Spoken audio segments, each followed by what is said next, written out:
We're here with Craig Watkins. Craig, what is it about the session you're chairing at the DML conference that excites you the most?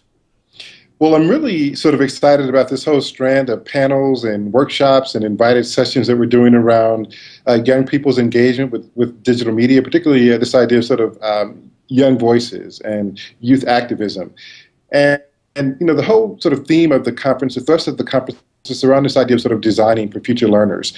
And so I'm excited that this conference really sort of promises to offer not only a vision, right, but also some really concrete ideas about how we can sort of use social media and build digital media tools to empower young learners, to build young learners. Despite a lot of the concerns and anxieties around young people's engagement with technology, this conference suggests, right, that there's some really interesting opportunities that can be leveraged if we simply sort of allow our creativity and imagination to take hold. So, what are some of the issues that you're wrestling with in regard to this subject?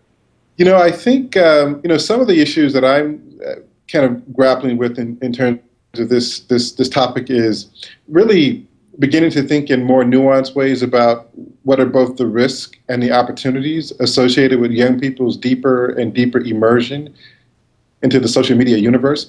And more specifically, trying to understand how those risks and opportunities are kind of unevenly distributed across our social landscape. So in terms of, for example, how the familial environment and context, parental education and technology literacy impacts how kids are engaged with technology, thinking about social geography and space and race and ethnicity.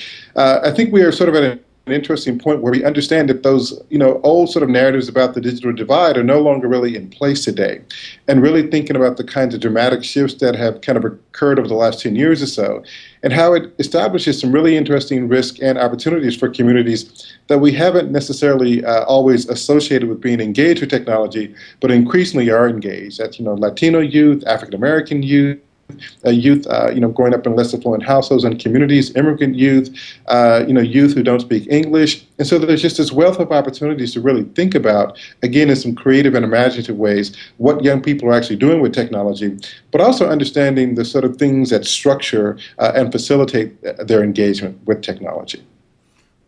Such as, I would say, for example, there are all kinds of interesting experiments that are happening out there in our communities today.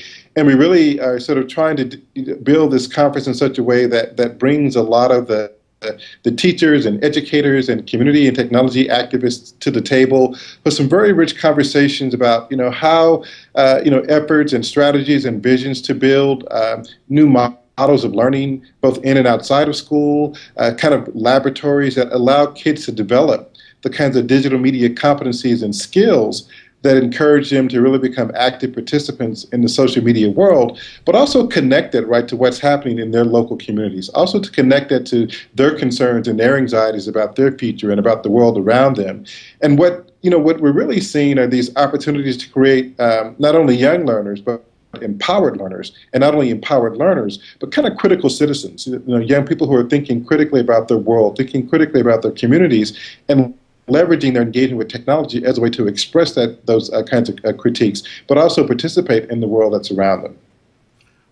I'm all for that. I think personally, in terms of the critical thinking, there's been so much moral panic among parents about the dangers of letting their kids online, and I think the statistics show that the stranger danger that is real is actually very tiny, and particularly compared to the danger of cutting your kids loose on the internet without any kind of training or guidance in thinking critically about the material that they're shown. Not that they don't learn from peers, but it seems to be sort of given a lot of short shrift when people think about what's dangerous about kids on the internet.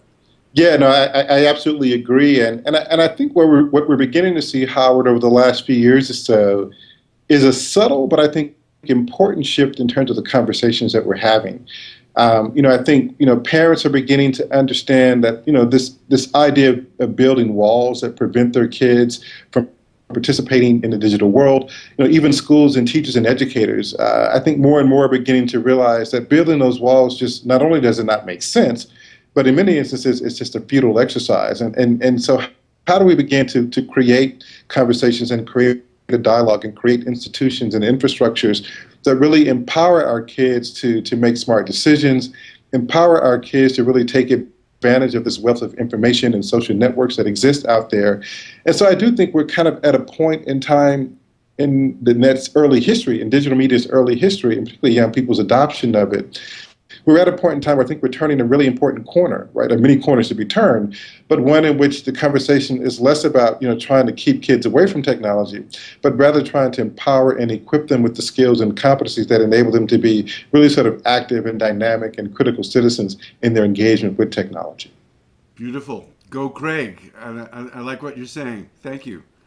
Thank you.